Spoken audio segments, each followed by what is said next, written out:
Ele é um pastor seriamente engraçado. Seja muito bem-vindo, pastor Cláudio Duarte. Obrigado, é um prazer, Celso, estar com você. Prazer é meu. O auditório aplaudiu bastante também. É verdade. Fiquei animado com isso. Pastor, vou fazer uma revelação para começar. Você sabe que eu te acompanhava. Te acompanho há muito tempo. E teve uma época que eu olhei e vi o mesmo nome e não vi a mesma pessoa.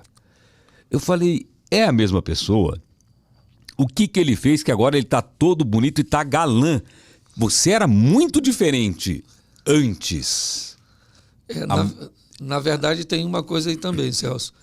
Tem um ex-técnico de futebol, ex-jogador de futebol, certo? Que o nome dele é Cláudio Duarte. Não, mas não era ele, não. Eu sei, mas não, eu estou falando era tu mesmo. porque quando você digita, às vezes, meu nome, aparece a foto dele. Tá certo?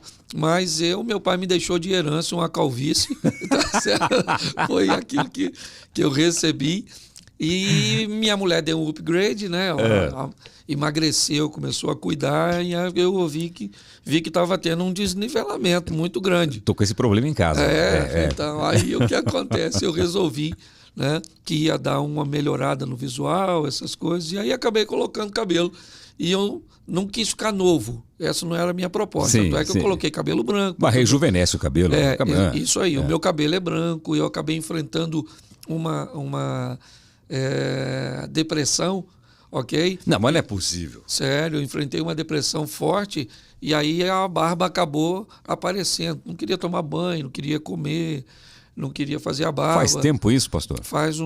Foi antes da pandemia. Antes da pandemia. Então... E só que aí, quando a barba cresceu, a minha esposa falou, Cláudio, eu achei que a barba está combinando com o cabelo. E aí eu acabei deixando a barba. Acabou que o visual as pessoas aprovaram. Ficou muito bom. E graças a Deus, e pelo menos eu fiquei mais pertinho da esposa.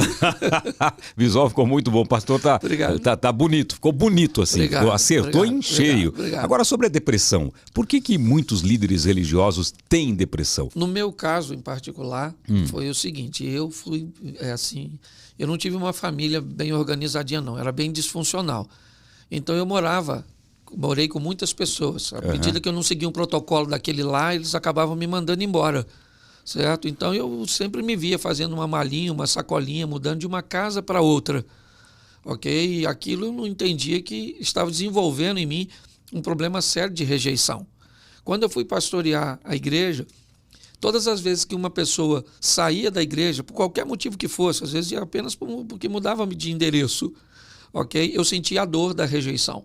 Só que eu não sabia isso, eu não reconhecia isso. Eu só reconheci isso porque uma profissional, né, da saúde emocional, ela me mostrou. Quando eu contei para ela a história, ela entendeu que todas as vezes que alguém saía da igreja, eu startava aquele comportamento de rejeição. Como isso é perfeitamente... Pastor, mas é mais ou menos como motorista de ônibus, Celso. Certo? A função dele é só dirigir. Tem ponto que ele para, tem gente que sobe, tem ponto que ele para, tem gente que desce. Ele não pode se envolver demais com os passageiros, porque o nome já diz, eles são passageiros, ok? E eu cometi essa falha, e foi isso. Quando ela me deu essa informação, essa ferramenta, acabou me ajudando, e aí foi assim meio que um passe de mágica, um milagre. Ela me deu uma ferramenta. Num dia, 2 dias depois, eu já estava de pé, voltei às minhas atividades, certo? E segui a vida. Quer dizer, ela desarmou aquele gatilho. Isso. E ela descobriu qual era o problema. Uma profissional muito boa, hein, para entender isso, né? E aí o que acontece? Hoje eu continuo sofrendo isso, as pessoas continuam chegando.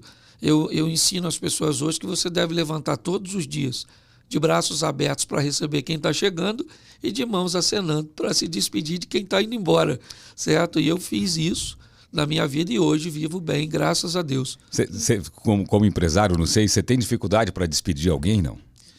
Tenho. Eu sou bem... assim, eu sou um cara que não gosto muito de conflito. Tá certo? Eu também não. Então, eu aprendi que como Deus, ele sempre trabalha com misericórdia e justiça. Você não pode ser misericordioso o tempo inteiro. Tem que ser justo, não é isso? É mais ou menos. Tem hora que você tem que exercer misericórdia e não justiça. Se você exerce justiça o tempo inteiro, você fica uma pessoa... Muito fria. Se você existe, né, acaba exercendo misericórdia o tempo inteiro, você fica meio que fraco, né? Pelo menos assim, que as pessoas vão te meio leviano. Sim, como se fosse um grande ingênuo que acabam abusando de você. É igual casamento. Seu casamento, você alterna felicidade e razão. O dia que você quer ser feliz, abra a mão da razão. O dia que você quiser ter razão, abra a mão da felicidade. Ser um pouco surdo também resolve, não? Então, mas o dia da surdez é o dia da felicidade. Aí as pessoas, o que eu levantei hoje? Eu quero ser feliz. Então todo mundo te faz de bobo. Você diz, hoje eu quero ter razão, então não brinca comigo. A gente vai falar bastante sobre casamento, porque é um assunto bastante interessante, né? Mas ainda na depressão, quando começou a dar aquela afundada, porque a gente vê, não, em algumas igrejas, você vai ser curado, tenha fé, que Jesus vai curar você da depressão. Quando pega um líder religioso, eu fico imaginando que certamente já ficou de joelho muitas vezes pedindo para Deus para ser curado e para tirar aquela coisa ruim dentro de você. Você chegou nesse ponto, não chegou, pastor?